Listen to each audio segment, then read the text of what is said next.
Your dream vacation to Bali starts from rupees 22,999 only with GT Holiday. மோடியை பற்றி பொய் சொல்லாதீங்க அப்படின்னு சொல்றாரு. மோடியை விடவா நான் பொய் சொல்லிட்டு போறேன்? அவர் அப்படி பார்வையாளர் அப்படி கேட்கிறாரு. நான் என்ன சொல்றேன்னா, மோடி வந்து பொய் சொல்றாரு நான் சொல்ல, மோடி சொல்றதெல்லாம் பொய்யா இருக்குன்ற. ஜால்ரா உடையிற அளவுக்கு அடிக்க கூடாது. இந்த ஜால்ரா யாருக்கு அடிக்கிறேன்? அவங்க வந்து திமுக அடிக்கிறீங்க. கலைஞரும் ஜெயலலிதாவும் இருக்கும்போது இந்த ஜால்ரா அடிச்சிருந்தேன்னா நான் உட்காந்துருக்க வேண்டிய உயரமே வேற. கலைஞரை வந்து திட்டுற மாதிரி ஒரு 2 கவிதை எழுதி ஜெயலலிதா முன்னாடி நான் படிச்சிருந்தேன்னா அதிமுக என்கிட்ட கொடுத்துட்டு போயிருப்பாங்க. 2 இட்லி சாப்பிட்டாங்களா இல்லையான்றது கேள்வியாச்சா இல்லையா? அவங்களுக்கு ஏன் அந்த மாதிரி நிலைமை? தானே 1000 கோடி. படத்த தலைவர் வந்து எம்ஜிஆர். எம்ஜிஆர் வந்து அதில் ஒரு சிறந்த நடிகர். அவர் பீரியட்ல எது அதிகமாக ட்ரெண்ட் ஆயிருக்குன்னா MR ராதா சுட்டம் தான் ட்ரெண்ட் ஆயிருக்கும். திரையில் நடித்ததை விட வெளியில் நடிக்கிறதுல வந்து ஒரு மிகப்பெரிய விற்பனர். அந்த வந்த உடனே அந்த நலம் தான் நான் பாட்டு ஆரம்பிக்கிறதுக்கு முன்னாடி அந்த பத்மினி வந்து அப்படி ஒரு சின்ன அடவு போட்டு அப்படி கண்ணால் பார்ப்பாங்க அப்படின்வாங்க. அவர் அப்படின்வார், இதை எந்த பயலாலும் கொடுக்க முடியாது, நீ எத்தனை வருஷம் ஆனாலும் கொடுக்க முடியாது. நம்ம ஊர் பிள்ளை தான் சித்து ஸ்ரீராம் என்ன பண்ணுறான், துப்புறான்.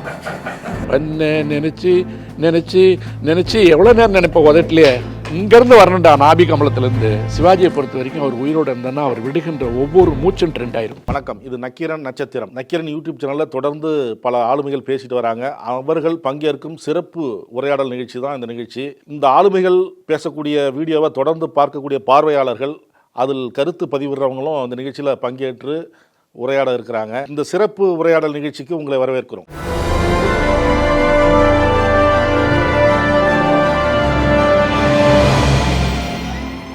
நக்கீரன்ல தொடர்ந்து உங்களுடைய வீடியோக்களை பார்த்துக்கிட்டு இருக்க பார்வையாளர்கள் பல்வேறு கருத்துக்களை பதிவு பண்ணிட்டு வராங்க கமெண்ட் செக்ஷனில். இதில் குறிப்பாக ஒரு 4 கமெண்ட் எடுத்திருக்கோம். இது வந்து தொடர்ந்து இந்த கமெண்ட்கள் வந்து ரிப்பீட்டாக வந்துக்கிட்டே இருக்கு. இந்த கமெண்ட் மேலே உங்களுடைய பார்வை என்ன அப்படின்றது தான் இந்த செக்ஷன். நான் ஒரு உண்மையை சொல்லட்டுமா, நான் ரொம்ப கமெண்ட் படிக்க மாட்டேன். அது காரணம் என்னன்னு கேட்டிங்கன்னா, நான் வந்து ஒரு 2-3 வருடங்களாக வந்து கொஞ்சம் கேட்ராக்ட் அது இதெல்லாம் கொஞ்சம் அவஸ்தை இருந்தது.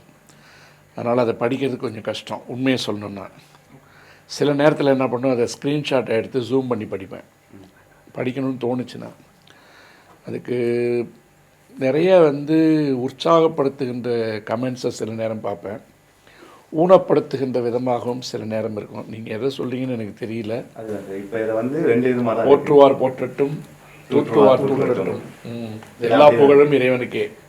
உங்களை புகழ்ந்த கமெண்ட்டும் 2 தேர்வு பண்ணியிருக்கோம். உங்களை கடுமையாக விமர்சிக்கிற அளவுக்கும் கமெண்ட்கள் இருக்குது, அதையும் தேர்வு பண்ணி. ஒரு பக்கம் அதிர்ச்சியை மேற்படுத்தலாம், இன்னொரு பக்கம் ஆச்சரியம் தரலாம் சார் அந்த கமெண்ட். அது ஒன்றும் பிரச்சனை இல்லை. நான் உண்மையே சொல்லிடுறேன், நான் 90% படிக்கிறது இல்லை. அது காரணம்னு கேட்டிங்கன்னா, நம்ம வந்து அதை டைவெர்ட் பண்ணோம். 2வது, நான் யாருக்கும் எப்பயுமே எதிரின்னு சொல்லதில்லை. என்னை வந்து நீங்கள் எதிரியாக பார்க்குறதுக்கு வந்து உண்டான சந்தர்ப்பத்தை நான் ரொம்ப குறைச்சிக்கிட்டு தான் வாழ்க்கையை வாழ்ந்துட்டுருக்கேன். சில பேருக்கு வந்து ஒரு இயல்பான பொறாமை இருக்கலாம், எரிச்சல் இருக்கலாம், அல்லது அந்த கருத்தோட உடன்படாமல் போகலாம். அவங்களுடைய கருத்தை தெரிஞ்சிக்க வேண்டியது நம்முடைய இதான் உண்மையான கருத்துரிமை. சார், முதல் கமெண்ட் வந்து உங்களோட பார்வை வந்து மிக மிக சரிதான், ஆனால் உங்களோட உயிருக்கு வந்து பாதுகாப்பு தேவைன்னு சொல்லிட்டு ஒரு வாசகர் கமெண்ட் பண்ணியிருக்காரு.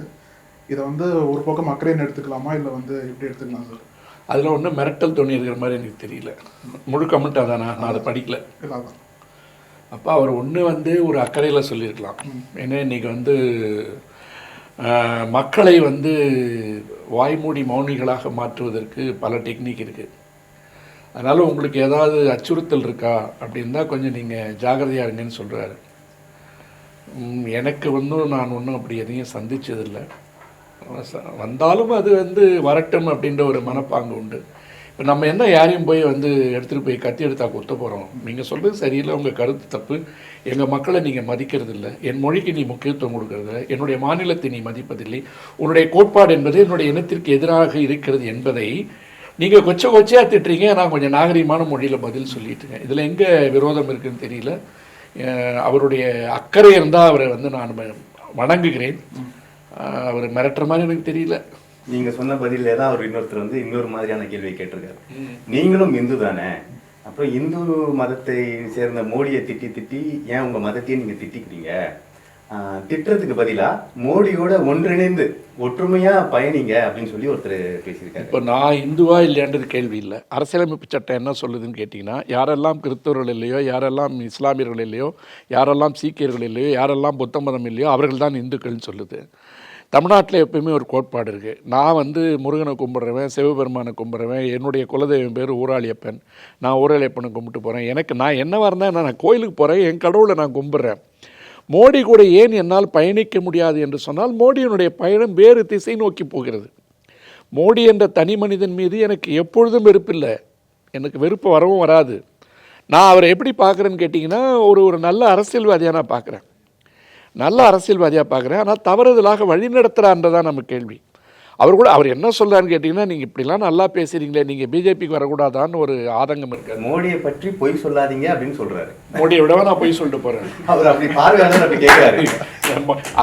இது நான் என்ன சொல்லுது, பொய்யிலே பிறந்து பொய்யிலே வளர்ந்த ஒரு மோடின்றது வந்து நான் அரசியல் காட்சிக்காரர்கள் மட்டும் இல்லை, ஒட்டுமொத்த பொதுமக்களுக்கே தெரிஞ்சு போச்சு. ஏங்க இங்கே போய் முஸ்லீம் லீக்கினுடைய அறிவிப்புன்னு சொல்கிறாரு, உத்தரப்பிரதேசத்தில் போய் நான் வந்து அப்படிலாம் சொல்லலை, அதிகமாக பிள்ளை பெற்றுக் கொள்பவர்களுக்கு இந்த நாடு துண்டாக பிரித்து கொடுக்கப்படும் சொல்கிறார் ஒழிய. இது வாட்ஸ்அப் மூலமாக இது வரைக்கும் என்ன வந்து விமர்சனத்தை நம்ம கொண்டு வந்திருக்கோம். இஸ்லாமியர்கள் அதிக பிள்ளைகள் பெற்றுக்கொள்ளுகிறார்கள். அவருடைய தேர்தல் பிரச்சாரத்தில் ஊடுருவல்காரர்களுக்கும் அதிகமாக பிள்ளை பெறுபவர்களுக்கும் அவர்கள் பிரித்து கொடுத்து விடுவார்கள் சொல்கிறாரு. சொல்லிவிட்டு ஏழைங்க தானே அதிகமாக குழந்தை பெற்றுப்பாங்க, நான் அவங்கள தான் சொன்னேன், நான் இஸ்லாமியர்களை சொல்லங்கிறார். ஏன்னா அங்கே வந்து பர்சன்டேஜ் அதிகம். அப்போ அவர் பொய் சொல்கிறாரா, நான் பொய் சொல்கிறேன்னா? நான் என்ன சொல்கிறேன்னா, மோடி வந்து பொய் சொல்கிறான்னு நான் சொல்ல, மோடி சொல்கிறதெல்லாம் பொய்யா இருக்குன்றேன். பார்வையாளர் அதை புரிஞ்சுக்கிட்டு இருப்பார். யார் பொய் புரிஞ்சுக்கல எனக்கு. அவர் என்ன, அவருடைய ஆதங்கம் வந்து நீங்கள் அந்த கட்சிக்கு வாங்கன்றார். எந்த கட்சியிலும் நான் இல்லை. நான் மறுபடியும் சொல்கிறேன், திமுக வந்து தவறு செய்தாலும் நான் சுட்டி காட்டுவேன். 2-3 நிகழ்ச்சியில் நான் பதிவு பண்ணியிருக்கேன். நீங்கள் ஆரம்பத்திலே இந்த வழக்கெல்லாம் நீங்கள் ஒழுங்காக போட்டிருந்தீங்கன்னா உங்களுக்கு இவ்வளோ சிக்கல் வந்திருக்காது அப்படின்னு நான் சொல்லியிருக்கேன். நீங்கள் வந்து பெருந்தன்மையாக போகிற நேரத்தில் சில நேரத்தில் என்ன ஆகுதுன்னா உங்கள் தலைமையில் ஏறி நடக்கிறாங்க. அப்போ அதுக்கும் வந்து நீங்கள் பேலன்ஸ்டாக போகணும்னு சொன்னால் உள்கட்சியில் விவகாரங்கள் இருந்தாலும் நடவடிக்கை எடுங்க, கட்சியில் தவறு செய்பவர்கள் இருந்தாலும் நீங்கள் நடவடிக்கை எடுங்க. கண்டுக்காமல் போனீங்கன்னா அடுத்த தலைமுறைக்கு வந்து உங்களை அழிச்சணுன்றது திமுக வந்து அவங்க நோக்கமாக வைக்கல.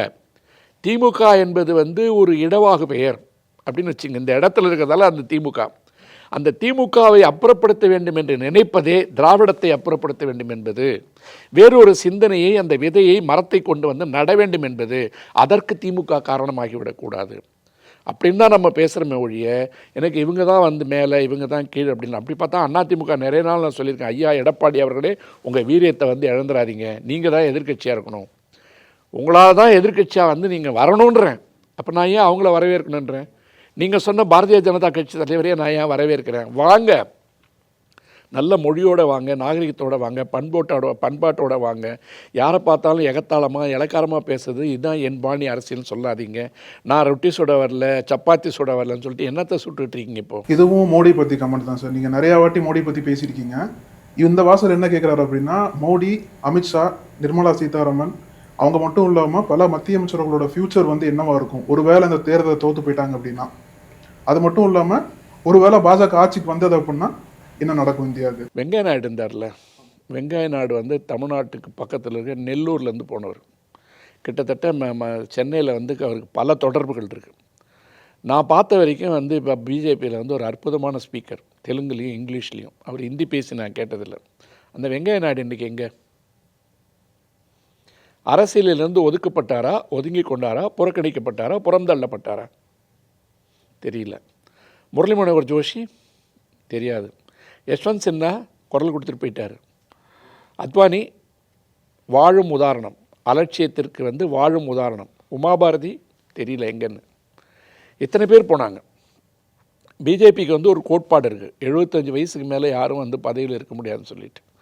அந்த பதவியில் இருக்க முடியாதுன்னு சொல்லிட்டு இருக்கும்போது இதெல்லாம் வந்து ஒரு ஃபாலோயிங் நார்ம்ஸ் தானே வழி, அது ரூல் இல்லைன்னு சொல்கிறான். ஏன்னா கெஜ்ரிவால் அந்த கேள்வி கேட்டதால், 2 வருஷத்துக்கு பின்னாடி மோடி என்ன ஆவார்னு கேட்டதால், அப்போ வந்து அந்த ரூல்ஸ் வந்து ரிலாக்ஸ் ஆக போகுதுன்னு சொல்கிறாங்க. அப்போ சுப்பிரமணிய சாமி வந்து விடவா நான் வந்து பதில் சொல்லிட முடியும் இதுக்கு? உங்கள் கேள்வியினுடைய தாக்கம் என்ன சொல்லுங்கள், உங்கள் கேள்வியினுடைய இது சொல்லுங்கள். அதாவது அந்த பாஜக கட்சிங்களோட ஃபியூச்சர் எப்படி இருக்கும்? அதாவது மோடி வந்து அவரோட வளர்ச்சியினால பாஜக தலைவர்கள் இந்த 75 வயதான காரணத்தால் ஒருவேளை தனிப்பட்ட முறையில் ஒரு பெரும்பான்மை கட்சியாக வருவதற்கு கூட வாய்ப்பு இருக்குது. இந்த 300-400லாம் வரலன்னா. அப்படி வருகின்ற பட்சத்தில் பாரதிய ஜனதா கட்சி என்பதே மோடி இருப்பதை விரும்பாது. அந்த உள்ளுக்குள் இருக்கின்ற குரல்கள் வந்து வெளியில் வரும். ஆர்எஸ்எஸ் வந்து அதை விரும்புவதில்லை என்றது வெளிப்படையாக தெரிஞ்சு போச்சு. ராமர் கோயிலுக்கு போகும்போது மோடிக்கு விதிக்கப்பட்ட கட்டுப்பாடுகள் என்ன என்பது சூத்திரன் என்பதனுடைய அடிப்படையில் எப்படி கொடுக்கப்பட்டது என்பதை நான் பேசவில்லை, சங்கராச்சாரியர்களுடைய குரல் பேசியது. அந்த இடத்துல நீங்கள் போகக்கூடாது, நீயே மனைவியோடு இல்லை, உனக்கு உள்ளே செல்ல என்ன தகுதி இருக்கிறது என்பதை சனாதனத்தை பின்பற்றி கொண்டிருக்கின்ற சுப்பிரமணிய சாமி அவர்கள் தான் கேட்டார். சென்னையில் ஒரு மூலையில் உட்கார்ந்து கொண்டிருக்கின்ற நான் இந்த சூத்திரன் கேட்கவில்லை. அவர்கள் கேட்கின்ற கேள்வியை நான் சொல்கிறேன் இல்லையா? அப்போ அவங்களுடைய ஃப்யூச்சர் எப்படி இருக்குன்னு கேட்டிங்கன்னா, 250க்கு கீழே போனாவே அவங்க என்ன செய்வாங்கன்னு தெரியுமில்ல? ஏற்கனவே தான் தேர்தல் பாண்டில் ஒரு 8,000 கோடி 10,000 கோடி ஒயிட் இருக்குது. இதெல்லாம் வச்சுட்டு வேறு கட்சியில் இருக்கிற எம்பிங்களை வந்து விலைக்கு வாங்கிறதுக்கு முயற்சிப்பார்கள். அந்த பெரும்பான்மையை கொண்டு வருவதற்கு வேறு கட்சிகள் இருக்கின்ற எம்பிங்கள்லாம் விலைக்கு வாங்கிறதுக்கு முயற்சிப்பாங்க. அப்படி வரும்போது அந்த அறுதி பெரும்பான்மை இல்லைன்னு சொன்னோன்னா அங்கே மோடி பிரதமர் ஆவதில் சிக்கல் இருக்கும். அவங்க கட்சியில் இருக்கவங்களே விடமாட்டாங்க. அமித்ஷாவே விடுவாரான்னு எனக்கு சந்தேகமாக இருக்குது. ஆதித்யநாத் என்ன பண்ணுவான்னு எனக்கு சந்தேகமாக இருக்குது. ஏன்னா ஒரு கட்சியில் வந்து நிரந்தரமாக யாரையும் வந்து சூப்பர் ஸ்டாராக ஏற்றுக்கிறது இல்லை இல்லைங்களா? அது ஏன் சூப்பர் ஸ்டாராக ஏற்றுக்கிறதுனா உன் காலம் முடிஞ்சு போச்சு, அடுத்தது அப்படின்னு வரும்போது அந்த கட்சிக்கும் பின்னாடி வந்து வேறு வேணும் இல்லையா? அப்படி வரும்போது மோடி புறக்கணிக்கப்படுவார் நான் சொல்ல. ஆனால் மோடியின் முகத்தை முன்னிறுத்தி இந்த தேர்தல் நடக்குது. யாருடைய முகத்தை முன்னிறுத்தி வந்து பாபர் மசூதி இடிக்கப்பட்டது? அத்வானி. அவர் எங்கே இருக்கிறார்? அவர் எங்கே இருக்கிறார் என்று தேடுவதை விடவும் அமர்ந்திருக்கின்ற மேடையில் அத்வானி அமர்ந்திருக்கின்ற போதே பாராமுகமாக நடந்து கொண்டிருந்த மோடி எப்படி பார்க்காமல் போனாரோ அப்படியும் அவர் பார்க்காமல் விடப்படுவார். இன்னொரு கமெண்ட்ல ஒருத்தர் சொல்லியிருக்காரு, ஜால்ரா அடிக்கலாம் ஆனால் ஜால்ரா உடையிற அளவுக்கு அடிக்கக்கூடாது. கலைஞர் ஜெயலலிதா போன்றவர்கள்லாம் இருக்கப்ப நீங்கள் ஏன் இப்படிலாம் பேசியிருக்கீங்களா அப்படின்னு கேள்வி கேட்குறாரு. இந்த ஜால்ரா யாருக்கு அடிக்கிறேன்? அவங்க வந்து திமுக அடிக்கிறீங்க. கலைஞரும் ஜெயலலிதாவும் இருக்கும்போது இந்த ஜால்ரா அடிச்சிருந்தேன்னா நான் உட்காந்துருக்க வேண்டிய உயரமே வேற இல்லையா? நல்ல கேள்வி அது.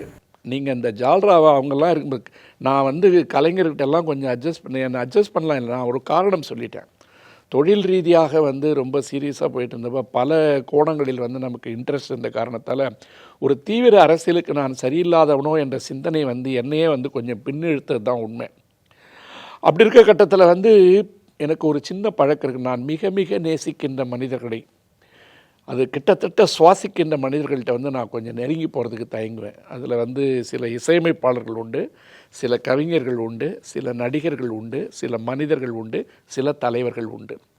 இவங்களை நம்ம தூரத்துலேருந்து ரொம்ப ரொம்ப ரொம்ப ரசிச்சுட்டு ரொம்ப கிட்ட போகும்போது ஏதாவது ஒரு குணம் அவர்கள் வந்து நம்மை அலட்சியப்படுத்துவதாகவோ அல்லது எங்கோ ஒரு இடத்துல ஒரு சின்ன இரிட்டேஷன் தானே அவர்கள் மீதான உயரம் குறைஞ்சிடும்னு ஒரு பயம் உண்டு எனக்கு.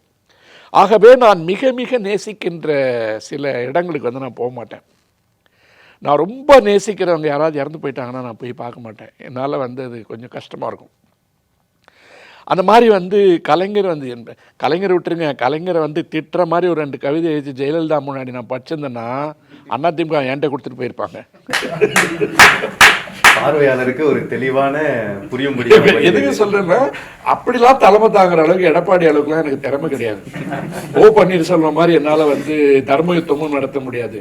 நான் வந்து ரொம்ப அன்பால் வளைக்கப்படுகின்ற மனிதன், ரொம்ப உணர்ச்சி வசப்படுகின்ற மனிதன், உடனே உருகி போய் விடுகின்ற ஒரு மனிதன். எளிமையாக எல்லோரிடமும் சிரிச்சுக்கிட்டு சந்தோஷமாக பாட்டு பாடிக்கிட்டு ஜாலியாக சுற்றிக்கிட்டு நல்ல சாப்பாடு சாப்பிட்டுருக்குன்னு நினைக்கிற ஆள். இந்த அரசியல் தாக்கம் வந்து எனக்கு ஏன் வருதுன்னு கேட்டிங்கன்னா அது என்னுடைய இருக்கின்ற தமிழும் என்னுடைய உணர்வும் என் மக்கள் மீதான நேசம் தவிர வேறு எதுவுமே இல்லை. இல்லைனா நான் வந்து என்னையே நல்லா மார்க்கெட் பண்ணி பெரிய பெரிய அளவுக்கு பணம் பண்ணிட்டு போயிட்டு இருக்கலாம். அதையும் பண்ணாததுக்கு காரணம் என்னன்னு கேட்டிங்கன்னா ஏதோ ஒரு கொடுப்பனன்னு சொல்லுவாங்க இல்லையா? அதனால் என்னுடைய அடிப்படை தேவைகள் எல்லாவற்றையுமே என்னுடைய மூதாதையர்கள் வந்து எனக்கு கொடுத்துருக்காங்க. என்னுடைய தாத்தாவும் சரி, என்னுடைய அப்பாவும் சரி, என் மனைவி, மக்கள், என் மகன் எல்லோருமே வந்து என்னுடைய தேவைகளை தீர்த்து வைப்பது மட்டுமில்லை, கொஞ்சம் அளவுக்கு அதிகமாகவே செலவு பண்ணுற அளவுக்கு வந்து நம்மளை ஒரு இடத்துல உட்கார வச்சுருக்காங்க. கையில் ஒரு தொழில் இருக்குது. நான் கடன் வாங்க மாட்டேன், கடன் கொடுக்க மாட்டேன், அனாவசியமாக செலவு பண்ண மாட்டேன். அது என்னுடைய தேவைகளை தீர்த்து கொள்ளுகின்ற அளவுக்கு இடத்துல என்னுடைய தேடல்கள் வந்து இதுதான். என்னுடைய தேடல்கள் வந்து மகிழ்வான மக்கள், இசை, சாப்பாடு, இந்த மாதிரிலாம் போய் மொழிய உடனே ஒரு 200 கோடி சேர்த்துடணும். இப்படி சொன்னீங்க ஜெயலலிதாவுக்கு ஏன் ஜால்ரா அடிக்கலன்னு சொல்லிட்டு. இதை வந்து நான் விமர்சனம் பண்ணுறதா நினைக்க வேணாம். திருமணம் ஆகாமல் பிள்ளை குட்டி இல்லாமல் ஒரு ஒப்பற்ற தலைவியாக அந்த இயக்கத்தை பொறுத்தவரை நான் ஏற்றுக்கல. அந்த இயக்கத்தை பொறுத்தவரை இருந்த ஒருத்தங்க கடைசியில் 2 இட்லி சாப்பிட்டாங்களா இல்லையான்றது எவ்வளோ பெரிய கேள்வியாச்சு. 2 இட்லி சாப்பிட்டாங்களா இல்லையானது கேள்வியாச்சா இல்லையா? அவங்களுக்கே அந்த மாதிரி நிலைமை. எத்தனை 1000 கோடி 500 ரூபா நோட்டு இருக்குது பார்த்தீங்களா? கழுதைக்கு வந்து பேப்பர், நமக்கு தான் 500 ரூபா நோட்டு. 100 ரூபா போடணும் அப்படின்னா கழுதை வந்து 500 ரூபா நோட்டை தின்ட்டு போயிடும். ரூபாக்காரன் தான் அழிஞ்சிட்டு ஓடணும் பின்னாடி. கழுதை 500 ரூபாய் தின்னுச்சு, 500 ரூபாய் தின்னுச்சு. கழுதை மேய்க்கிறவங்க சொல்லுவாங்க காகிதம் தின்னுச்சுமா இல்லையா? கழுதைக்கு காகிதம், நமக்கு பணம்.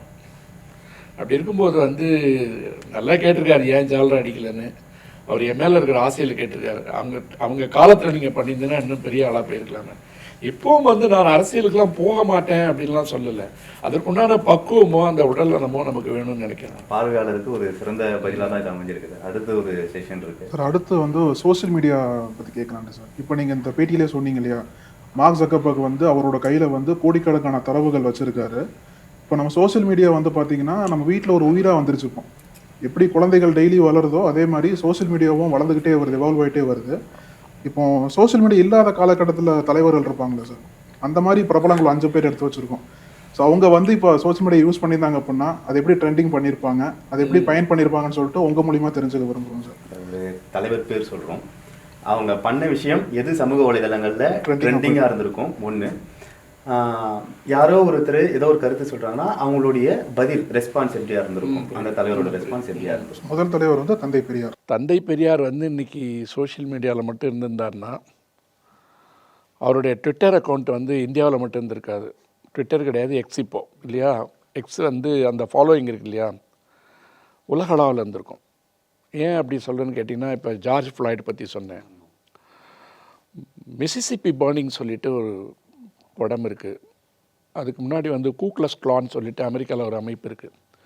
வெள்ளையர்கள் மட்டுமே சர்ச்சுக்கு வரணும்னு சொல்லிட்டு கருப்பர்கள்லாம் வந்து தாக்குறதுக்குன்னே ஒரு இயக்கம் வந்தது, கூக்லஸ் கிளான். அது வந்து நிறைவேற்றுமை. அந்த நிறைவேற்றுமையெல்லாம் வந்து இருக்கும்போது நீங்கள் பார்த்தீங்கன்னா ஜார்ஜ் ஃப்ளாய்டு, அப்புறம் வந்து ராட்னி கிங் சொல்லிட்டு ஒரு கருப்பின இளைஞனை வந்து அமெரிக்காவில் துரத்தி அடித்தாங்க 90களில். அமெரிக்காவே பற்றிட்டு எரிஞ்சுது. இதே போன்ற விஷயங்களுக்கெல்லாம் வந்து இன்றைக்கி பார்த்திங்கன்னா இப்போ இந்தியாவிலேருந்து எல்லோரும் போய் குடியேறி இருக்காங்க இல்லையா? குடியேறி இருக்கிற இடத்துல வந்து 1960களிலே போய் அங்கே கோயில் கட்டிட்டாங்க. நான் என்னுடைய 10-20 நிகழ்ச்சியில் பதிவு பண்ணியிருப்பேன், அமெரிக்காவுக்கு வந்து இனிமேல் பெரியார் தேவன். ஏன்னா நம்ம ஆளுங்க அங்கே போய் வந்து உட்காந்துக்கிட்டு ஊரில் இருக்கிற ஜாதியெல்லாம் பிரித்து பார்த்துட்டு பாஸ்போர்ட்டில் பார்த்தா கடைசியில் ஜாதி வரும் இல்லையா, அந்த பேரை பார்த்து ஜாதி கண்டுபிடிச்சிருது. ஜாதி கண்டுபிடிச்சிட்டு வந்து அவனை டிஸ்கிரிமினேட் பண்ணுறது. அந்த டிஸ்கிரிமினேட் பண்ணி அங்கே போய் வந்து வேலை செய்கிற இடத்துல ஹோட்டலில் லவ் ப்ரப்போஸ் பண்ணுற இடத்துல கூட ஜாதியெல்லாம் பார்த்துட்டு இவன் வந்து தாழ்த்தப்பட்டவன், இவன் வந்து எஸ்சி, இவன் எஸ்டின்லாம் சொல்லி பிரிச்சுக்கிட்டு பல பிரச்சனைகள் வந்தது. அமெரிக்காவில் வந்து இப்போ ஒவ்வொரு இடமா ரெசல்யூஷன் வந்துட்டு சியாட்டில் ஆரம்பித்து ஒவ்வொரு இடமா வந்து அந்த ரூல் வந்து கொண்டு வந்து தீர்மானமாக போட்டு சட்டமாக கொண்டு வந்துட்டான். நீங்கள் இங்கே வந்து மொழி அரசியலோ இன அரசியலோ பண்ணக்கூடாதுன்னு சொல்லிட்டு. அதில் வந்து ஈக்குவாலிட்டி லேப்ஸ்னு ஒன்று பேசியிருப்பேன் என்னுடைய நிகழ்ச்சியில். அந்த ஈக்குவாலிட்டி லேப்ஸ் வந்து பார்த்திங்கன்னா தேன்மொழி சவுந்தரராஜன் சொல்லிட்டு தூத்துக்குடியிலேருந்து போன ஒரு தமிழ் சகோதரி அங்கே இருக்கின்ற தலித் இளைஞர்களுக்கு நடக்கிற கொடுமையெல்லாம் வந்து எப்படி இருக்குன்றது வந்து இந்த ஈக்குவாலிட்டி லேப்ஸ் மூலமாக பேசிகிட்டு இருக்காங்க. அந்த ஈக்குவாலிட்டி லேப்ஸ் வந்து அடுத்தது எங்கே பார்த்தீங்கன்னா இங்கிலாந்துக்கு போயிருக்கு. இங்கிலாந்து பார்த்திங்கன்னா ஆஸ்திரேலியாவுக்கு போயிருக்கு. இப்போ அந்த அம்மாவை பற்றி கிட்டத்தட்ட ஒரு 3-4 நிகழ்ச்சியில் வந்து நான் பதிவு பண்ணியிருக்கேன். இப்போ பதிவு பண்ணும்போது பார்த்திங்கன்னா பெரியார் காலத்தில் வந்து அது இருந்ததுன்னு கேட்டிங்கன்னா, கருப்பர்கள் எப்படி அடிமைகளாக அமெரிக்காவில் நடத்தப்படுகிறார்கள், அவனுடைய சுயமரியாதை என்ன, அவன் எப்படி ஆடு மாடு மாதிரி நடத்தப்பட போகிறான்ற அந்த தீப்பந்தத்தை பெரியார் அமெரிக்காவில் கொளுத்திருப்பார். ட்ரெண்ட் இல்லை, அவர் உலகத்தினுடைய பேசு பொருளாக இருப்பார். இப்போ இன்னைக்கு இருக்க இந்த நாட்டில் இருக்கின்ற மனிதர்களுக்கு உண்டான இன விடுதலையாக இல்லாமல் சுயமரியாதையாக இல்லாமல் உலகத்தில் வந்து எங்கெல்லாம் நிறபேதமும் வர்ணபேதமும் இருக்கிறதோ எல்லாவற்றையும் எதிர்த்து பேசுகின்ற பெரியார் வந்து அவருடைய அக்கௌண்ட் தான் பெரிய அக்கௌண்ட்டாக இருந்திருக்கும். அதே போல பெரியார் மீது அவருடைய கருத்தியல் எதிர்ப்பாளர்கள் வந்து அவர் தெலுங்கர்னு சொல்லிக்கிட்டே இருப்பாங்க. இந்த மாதிரி அவர் காலத்தில் சோஷியல் மீடியா இருந்து யாரோ ஒருத்தர் இல்லை ஒரு குறிப்பிட்ட குழு வந்து அவர் தெலுங்கர் அப்படின்னு சொல்லியிருந்தா இதுக்கு பெரியாரோட ரெஸ்பான்ஸ் எப்படி சார் இருந்தது? பெரியார் வந்து ஆக்சுவலாக தெலுங்கர் கிடையாது, அவர் தாய்மொழி வந்து கன்னடம்.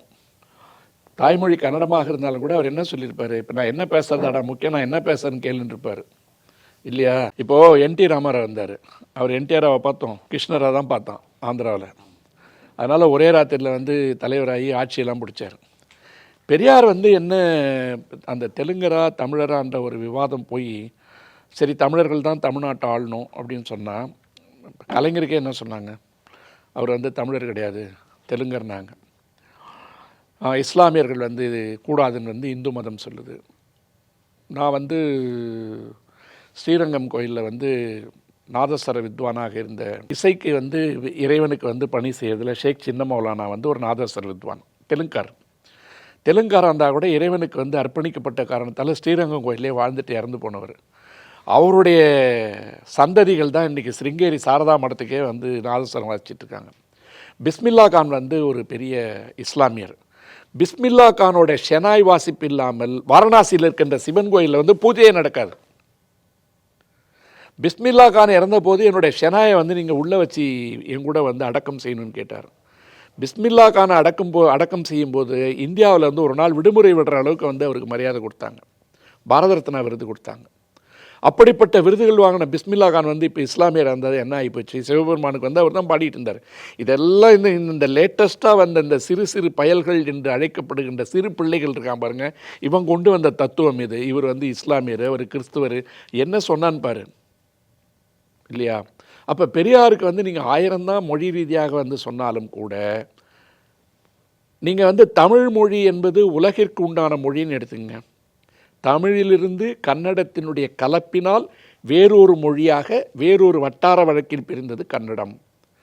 தமிழ் என்பது சமஸ்கிருதத்தினோடு கலந்து அங்கிருக்கின்ற வட்டார மொழிகளோடு பிரிந்தது தெலுங்கு.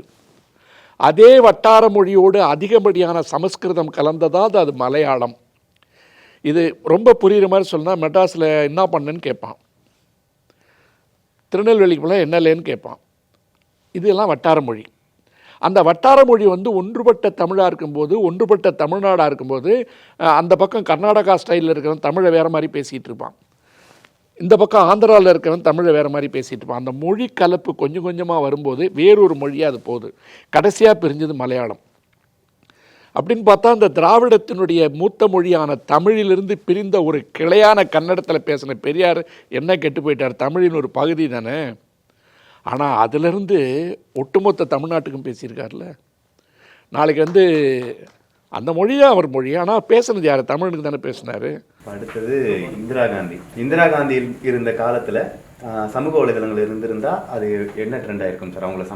அவங்க சம்மந்தப்பட்டதில் ஒன்று தான் எமர்ஜென்சி ட்ரெண்ட் ஆகியிருந்திருக்கும். இப்போ 2 எமர்ஜென்சி நம்ம பார்த்துட்டோம். ஒரு எமர்ஜென்சி வந்து நான்லாம் பார்த்துட்டேன், 2வது எமர்ஜென்சி கீழே இப்போ போயிட்டுருக்கேன்.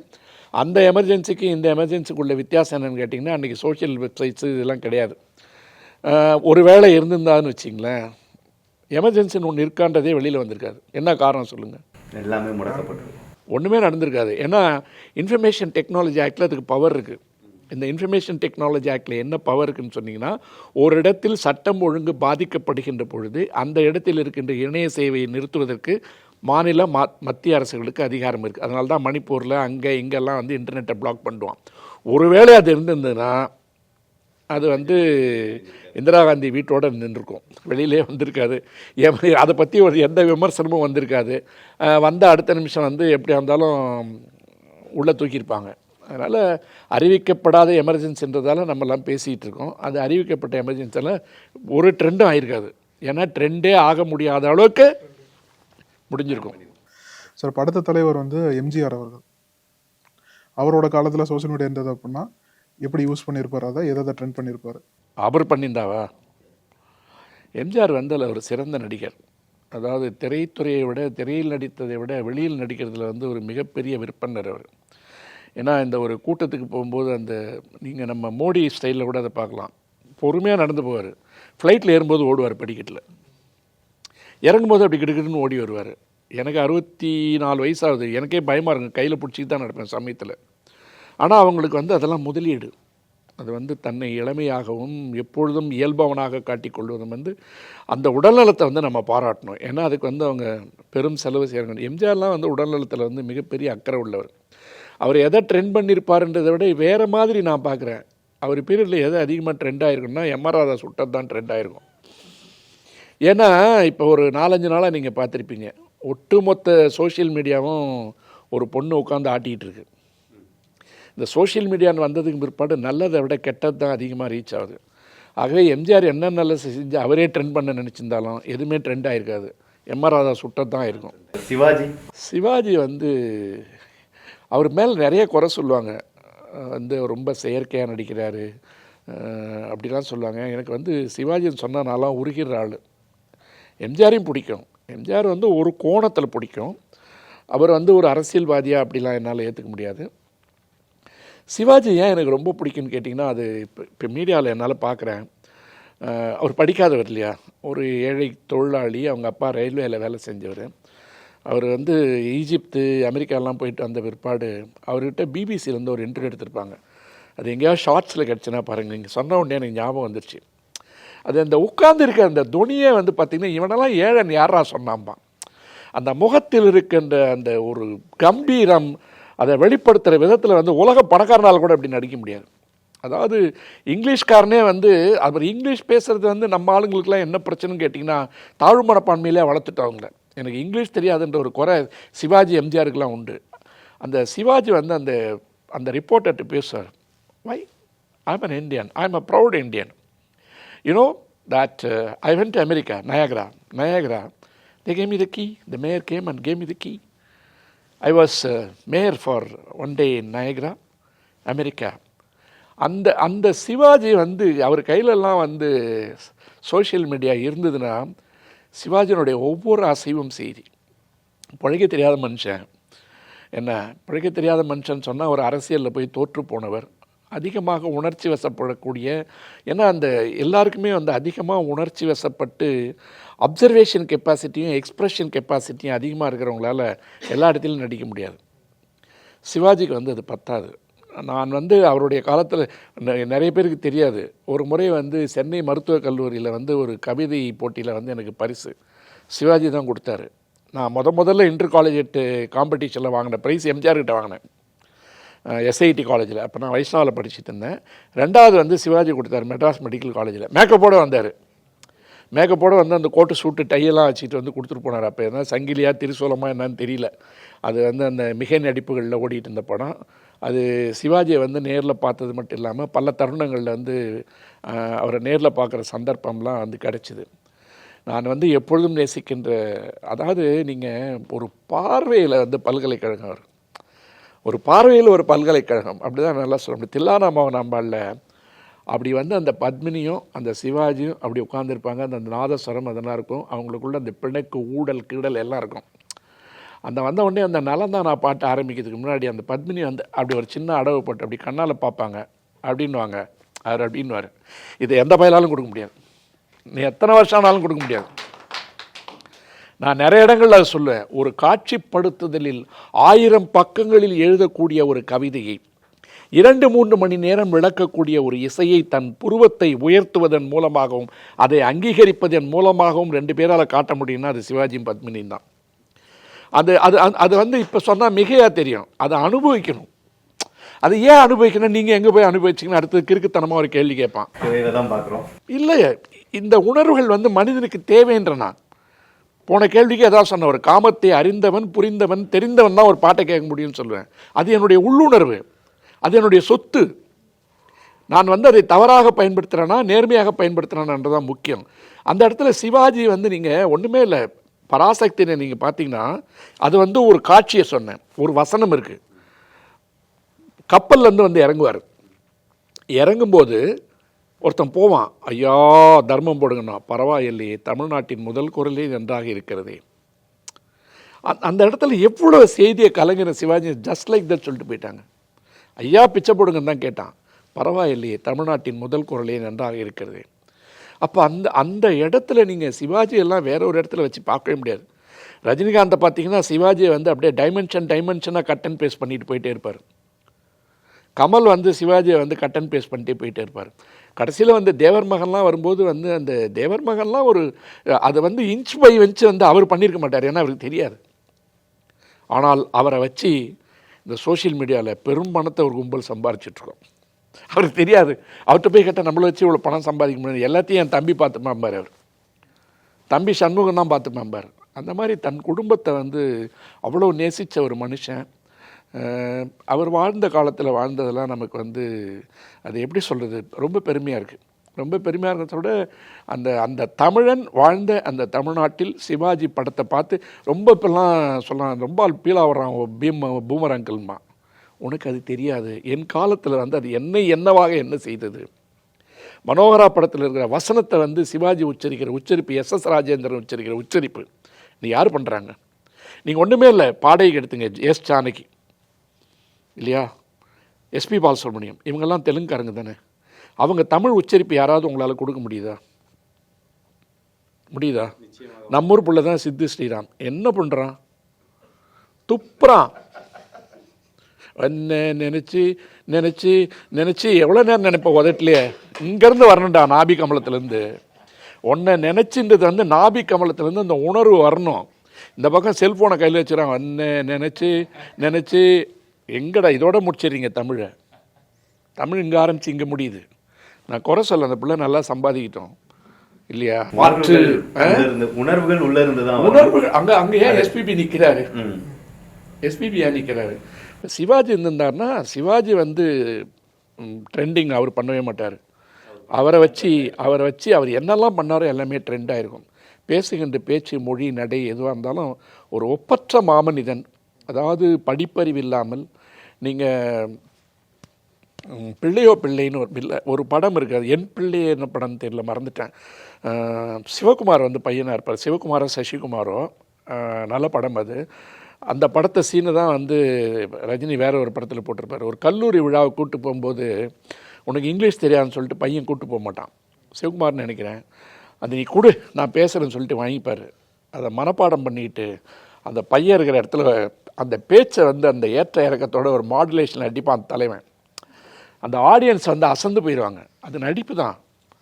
ஆனால் ஒரு ரயில்வே தொழிலாளிக்கு மகனாக பிறந்து ஒரு குருகுலத்தில் மட்டுமே படிச்சுட்டு ஒரு மாற்று மொழியை பேசுகின்ற பொழுது அந்த ஏற்ற இறக்கம், மாடுலேஷன் அவர் எல்லாமே பார்த்து கற்றுக்கிட்டது தானே. சிவாஜியை பொறுத்த வரைக்கும் அவர் உயிரோடு இருந்தான்னா அவர் விடுகின்ற ஒவ்வொரு மூச்சும் ட்ரெண்ட் ஆயிரும். நன்றி சார்.